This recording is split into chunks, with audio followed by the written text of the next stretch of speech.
What an honor to participate in commencement with all of you today. Please accept my thanks, Dr. Nair, for this invitation and opportunity to share. Thank you to the staff and faculty of Arcadia for your attention and helping students navigate their higher ed experience through less than optimal conditions. And graduates, thank you. Thank you for seeing this chapter in your life through. At one time or another, over this past year, I'm sure each of you had a moment where you just wanted to pack it up and call it quits. I remember the early days of this pandemic and that feeling of uncertainty, of hopelessness, not even knowing where to start, not knowing what additional challenges the day would bring. But through that, you persevered. Arcadia persevered. And you and the university are better for it. That you are sitting here today is evidence that through all of these challenges, you have already learned one of the most important lessons in life and in your careers, the need for perseverance.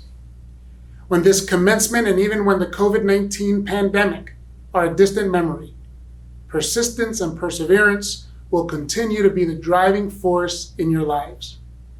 My time with Arcadia University, albeit a distant memory, was an important chapter in my journey from classroom teacher to a leader in educational systems.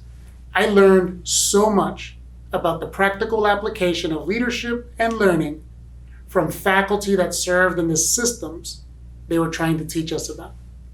I learned to be challenged and to challenge others. For that, I am extremely grateful. I started my journey in education in the School District of Philadelphia. I was raised in North Philadelphia, and all I wanted to do was return to my community as a teacher. I had no thoughts of ever being an administrator or even a district leader. I just wanted to serve in the community where I grew up.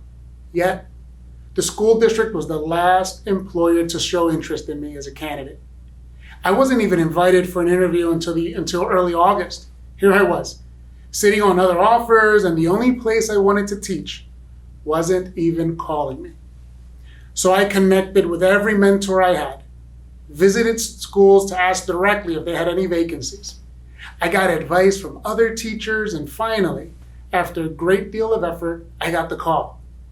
And 2 bus rides later, I started my first day of school. And yes, I was taking the SEPTA bus. I didn't even own a car. While the foundation for my career in education was laid in my undergraduate instruction, that was the day I would say my true education began. Here are a few of the lessons I learned since then. Always start your day or conversation with a good morning, good afternoon, or good evening. As I shared earlier, I had to take 2 buses to work. Or on nice weather days, 1 bus and about a half-mile walk to my very first school.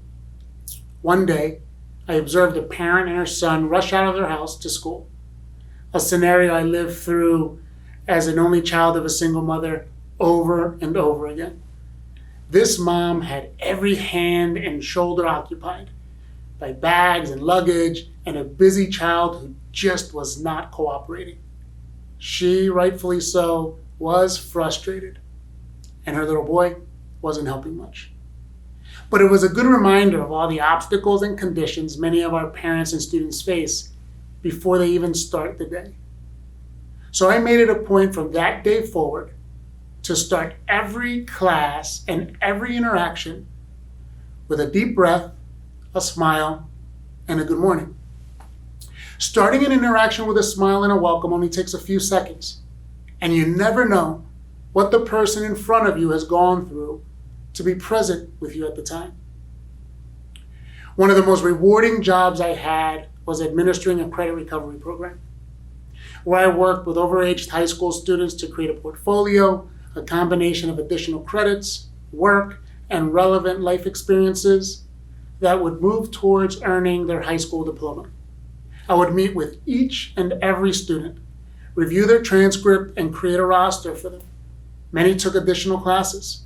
Many took classes in the evening, some early, and most substituted their lunch for academic courses. One student in particular was doing really well, until he missed a full week of school. With his aggressive schedule, the makeup work for that week was going to be extremely difficult.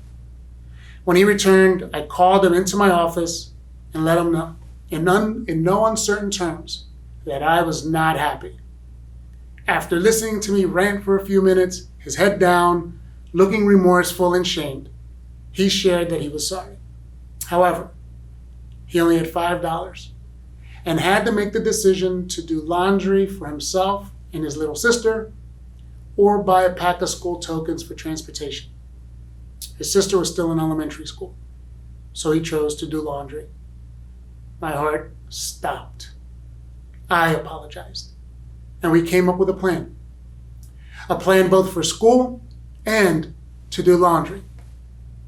That day, I learned to never assume intent and take the time to ask why. Not everyone is going to have a great answer, but sometimes, by listening, you can better understand how to best help and support others, and to be a better teacher, an advisor, and mentor. I've been extremely blessed as I transitioned from classroom teacher to staff representative with the PFT to an administrator and president. One of the coolest jobs I ever had was as Secretary of Education for the Commonwealth of Pennsylvania. I think back on the day I answered the call from then Governor-elect Tom Wolf inviting me to be the secretary. One of the first questions out of my mouth was, "Are you sure?" In the back of my mind, I was thinking, here's this kid from North Philadelphia who spent his career focusing on educating students, every day trying to do the best job I could in service to my community. I never paid much attention to politics and many of the aspects that were engaged at the state level. This was probably one of the most important lessons I learned, and I continue to share it every time I have the opportunity, and that is, who you are is good enough. Who you are brought you to this point in your life, and your authentic self will provide opportunities that align to your strengths and your interests. Ultimately, you will be happier and successful in reaching your goals, whatever they may be. I wish you the very best as you take your experience at Arcadia University into the world. Persistence, perseverance, and learning and growing from your experiences will take you anywhere you want to go. Thank you for allowing me to celebrate this commencement with you and the staff and faculty of Arcadia University. Congratulations, class of 2021.